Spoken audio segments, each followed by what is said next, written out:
تفكر يا عبد الله، تفكر يا أيها الولد في إحسان والديك إليك، تفكر حال الصغر وتذكر ضعفك في الطفولة، وقل رب ارحمهما كما ربياني صغيرا. تأمل في والديك والشقاء الذي عانه لأجل أن تكون كبيرا، لأجل أن تكون صحيحا يحرص على ذلك حرصا.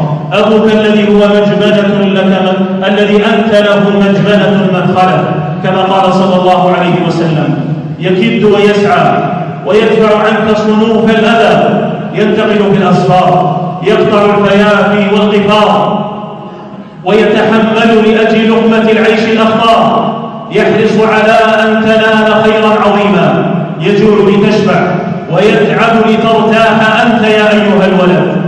فإذا دخلت عليه مع تعبه هش، وإذا أقبلت عليه بش.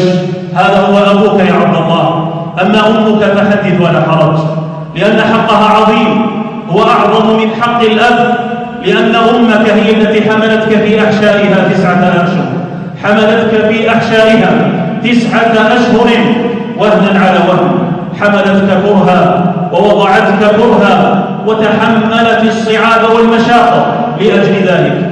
كلما ازددت نموا داخل بطنها إلا وتحملت ثقلا وضعفا يا عبد الله. أمك يا عبد الله التي رأت الموت بين عينيها حين وضعتك، لكنها حين رأتك بجنبها نسيت آلامها وعلقت بعد الله جل وعلا عليك آمالها، ثم سهرت لأجل رعايتك ليلها ونهارها، تطعمك بصحتها يا عبد الله.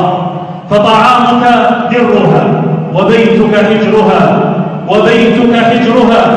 ومركبك يداها وصدرها وظهرها، وهي سعيدة فرحة بذلك.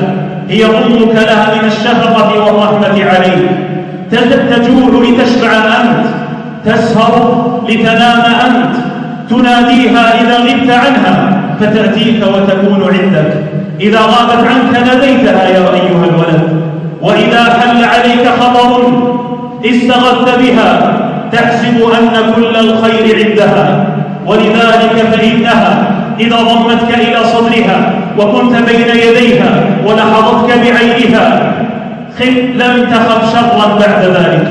هذه هي أمك يا عبد الله. من غيرها يفعل هذا بك؟ من غير أمي إن فرحت بعالمي فرحت، وإذا أبكي بكت من مدمعي. من غير أمي إن ضحكت تطايرت فرحا وحنت بالحنين الموجعي. من غيرها لمست أحاسيسي التي أخفي عن الدنيا وضمت أضلعي. من غير أمي ووجهها وجهي وفي قسماتها من ضحكتي وتوجعي. أمي سمائي ظل أيامي وما وفيتها حقا ومن ذا يدعي، لأن حقها عظيم. فمن ذا الذي يوفي هذا الحق؟ والنبي صلى الله عليه وسلم بين بأن الولد لن يجازي والديه على إحسانهما مهما فعلت يا عبد الله ومهما صنعت بهما. قال صلى الله عليه وسلم: لن يجزي ولد